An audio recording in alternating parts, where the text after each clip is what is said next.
How long do you want Like 3 seconds.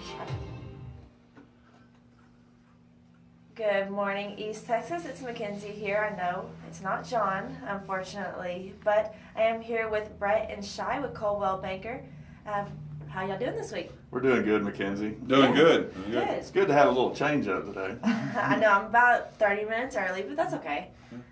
So I know y'all have some good stuff for me. I know we talked a little bit before. What do y'all have for us this week? Well, today we're going to start off. I got a couple of new waterfronts on the market right now. And some of them getting into that perfect dream home could be as easy as 1, 2, 3. Because I'm going to start off with 1, 2, 3 Cottonwood Trail over here in Gun Barrel City. That's over in Lakeview Acres, Maybank School District there.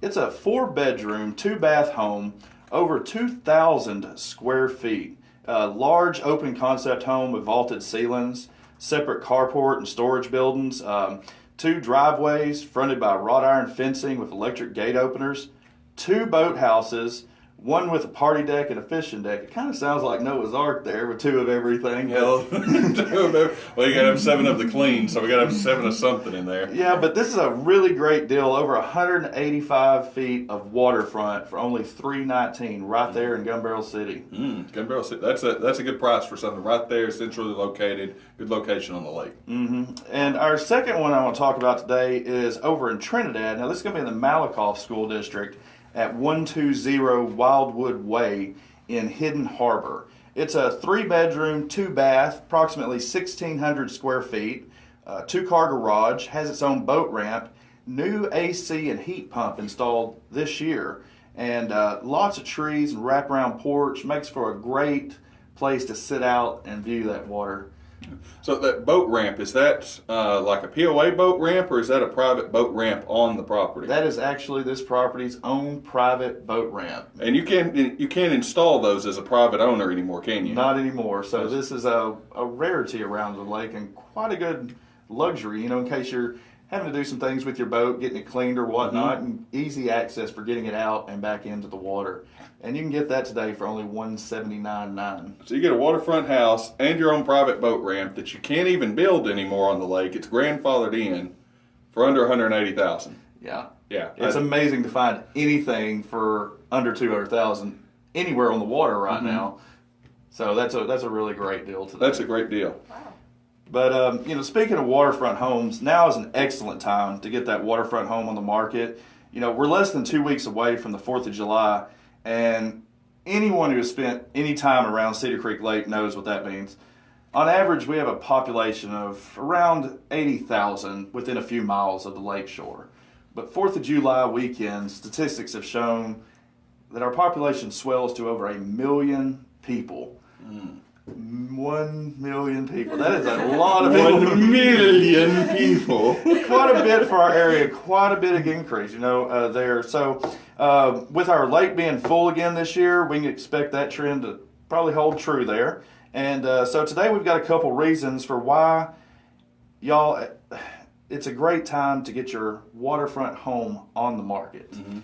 Yeah, there's basically 3 times of the year that are just the prime times to put your waterfront home on the market. One is when the crappies start biting in the spring. The crappies start biting, the azaleas are blooming, everything is fresh and new. Great time to get it on the market.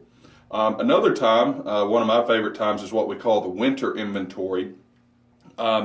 That's going into the holidays. It seems a little counterintuitive, but at that time, even though you have less buyers at that time for your waterfront property, the buyers you have are more serious, and you have less competition that you're competing against in the market. So you have less homes that are available, so you have that opportunity there. And this is the third great time, right here before 4th of July, whenever the population swells to 1 million people. Yeah, and at the same time, we're still experiencing that low inventory, which means low competition for your home out there, with a greater number of potential buyers going to be in our area over the next couple of weeks. Yeah, so having it on the market, one, the power of the internet, yes, but still the studies show from the National Association of Realtors, Texas Association of Realtors, Coldwell Banker Corporate even does their own statistics and finds out that still one of the most powerful tools for getting your home sold is the sign in the yard. That branding of your house with a powerhouse name in real estate, and having that sign there that people recognize that your home is in fact for sale. Correct. And the other thing that people are really out looking for right now, not to mention the low inventory, but the low interest rates. We still have very low interest rates, but with them starting to rise and the projection for them to rise over a point over this next coming year, buyers are starting to really seek out that home, being more serious about making that purchase right now, while it can save them thousands of dollars over the course of their mortgage. Yeah, because most people these days buy a home typically on a 30-year mortgage.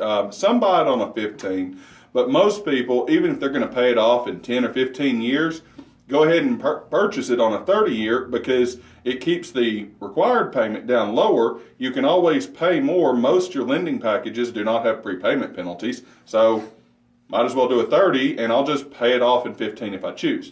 So with that, there's some general rule of thumbs in math. I mean, this ain't exact to it, but generally speaking, on a 30-year mortgage, for every $100,000 in purchase price, for every point of interest, so every percent for every $100,000. Like we said, we're going to be going up 1% over the next year. Yeah, this is going to increase it by about 1%. That adds on over the course of your mortgage $20,000 that you will pay in interest in addition to paying back your principal. So, for instance, if you have a 30-year mortgage on a $100,000 house at a 5% interest, you're going to pay back approximately $100,000 in principal and 5 times 20. $100,000 in interest, so you're going to pay double the price of that house. You're going to pay $200,000. A $300,000 house at 5% interest, multiply that times 3, right? Mm-hmm. So you've got 5 points times 20,000. That's 100,000 times 3, 300,000. So $300,000 house, you're going to pay $600,000 because you pay $300,000 in principal, $300,000 in interest. So you add that extra percent. And what does that do? For instance, you take your $100,000 house, you just added another $20,000, so you'll pay back, rather than $100,000, you'll pay back $120,000 in interest, and you do that same thing to that $300,000 mortgage. So, with that in mind, what may seem little bitty on a piece of paper of it's just 1%, over the course of 30 years, it adds up. So it's imperative, if you're trying to buy a house, to take advantage of the rates where we're at right now. Yeah, so let me if my arithmetic is correct here, and we're talking about an average waterfront home selling around $300,000 right now. Correct. That means if they were to purchase that home next year instead of right now, that's an extra $60,000 interest that they'll be paying over the course of their mortgage. I like to think if they buy now, they save $60,000 rather than whenever it goes up 1%. But yeah, I like your way of thinking. That means maybe now is the time to buy. Yeah, because now, if you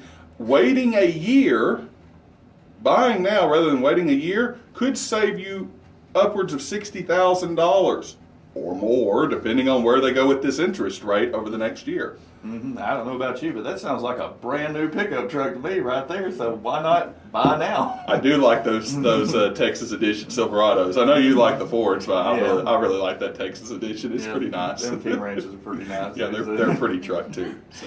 But there's another thing too. One of the bigger things about selling your home is understanding who it is that you're selling to. Mm-hmm. Who are your potential buyers that are coming to look at your home? In the words of Jerry Seinfeld, who are these people? there are a few things you may want to pay attention to when you go to market your home. And these are things that a good real estate agent can assist you with. First one being is playing up the best aspects of your home. Mm-hmm.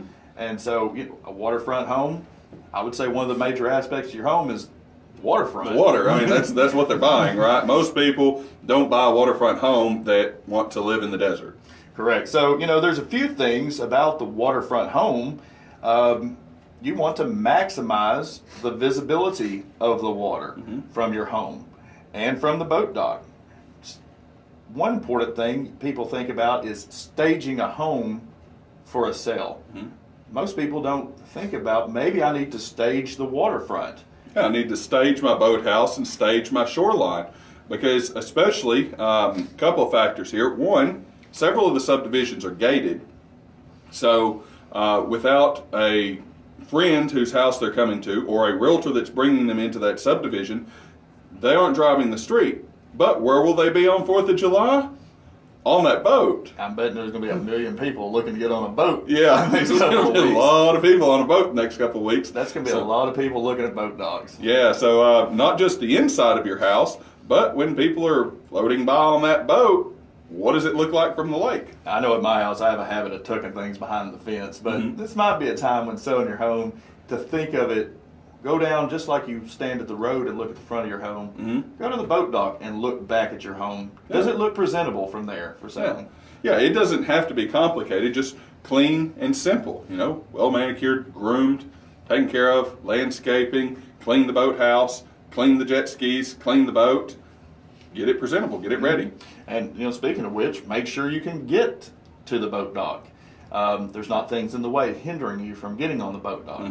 Or maybe you need a couple of stepping stones to get down there easier. Yeah, and make sure your boat dock is safe. I mean, you know that the third board after the fourth pylon there is kind of a doozy, and so you just don't even think about it. You just naturally step over it. Well, now's the time to get that contractor to replace, you know, those few little places. Make sure your boat dock is safe and fun for when somebody comes out there to take a look at it. Yeah, and this would help make your boat dock and your shoreline more accessible. And like we mentioned, with the people being on the boats, in the past we have done this. Most of the time people are going to pull up in their car at the front of your home to come in. But every once in a while, some of these people on their boats will call in, and maybe they want to dock and see what the house is like from the water. Yeah, that is something that happens still. People do tour houses via the boat and via the shoreline because that's what they're buying. They're buying a waterfront home. That's where they're gonna come in and out of a lot of the time. Well, they're gonna drive there by the car, but you don't exactly float there from Dallas. But whenever you go out, you're still gonna come back to your house, and you want to know how to find it. And so another thing, we talked about looking at the home from the boat dock. But another thing, we mentioned this several times before when we talked about staging. Most lake houses have big windows at the back because the reason you're buying the lake home is for that view of the water. Yeah. It's amazing what 99 cents worth of Windex can do for that view and the sellability of your home. Yeah, a little bit of Windex, a little bit of squeegee, or a little phone call to a window cleaner guy that has Windex and a squeegee. Yeah. Does wonders. Yeah, if you ever need any of those vendors, be sure to give us a call about that as well. We'll help direct you to some of those people to help tidy you up and get you ready for selling. But I'd say overall, one of the most important things about getting your waterfront home on the market is hiring a realtor that knows about waterfront properties. I happen to personally know a couple that have been around several waterfront homes in their lives. Do they happen to have a radio show? They may, and sometimes they may have exquisite looking beards. They do. They do. They're fine looking beards. But you know, they've been around these homes, and there's other great ones at our office as well that have been around these homes. But you know, we've been around looking at these homes all our lives. Our family's been here before the lake was here. They've been out there mowing what we consider swimming areas now. Yeah, most of the area where people where they ride their boats and jet skis, Dad used to bale hay right off their shoreline years ago. So, and I mean, in fact, our family's been around since before the state of Texas. Yeah, so before the lake, before Texas, I mean, we're here. Overall, we've acquired some time and some knowledge of looking at these boat docks. So if you ever have any questions, be sure to give us a call about that. Yeah, how would they get a hold of you to give you a call, Brett? As always, you can get a hold of me at 903-340-6301. And you can get a hold of me, Shai, at 903-340-6159. Or if they wanted to call our office and get a hold of one of our great agents there, how would they get a hold of our main office? Yes, always give a call to the front desk there at 903-887-7055. And one of our well-trained agents there will be happy to assist you with any questions you may have. All right. Well, I'd like to thank you for having us, Mackenzie. Thank y'all so much for coming on. I'm so glad that I got to take jobs, John, for 1 week. I might try to steal it another week. I don't think y'all have any idea how much I really learned. I'm over here like, no way. You're kidding me. So thank y'all so much for joining me. We will be joining with y'all again. I guess unfortunately it won't be me. John will be with y'all again next week from 9:45. Yep. Yeah, and be sure to step in anytime. I will. I'm going to have to steal this job. This one's going to have to be mine. Thank y'all so much for joining me. Now on to some community events.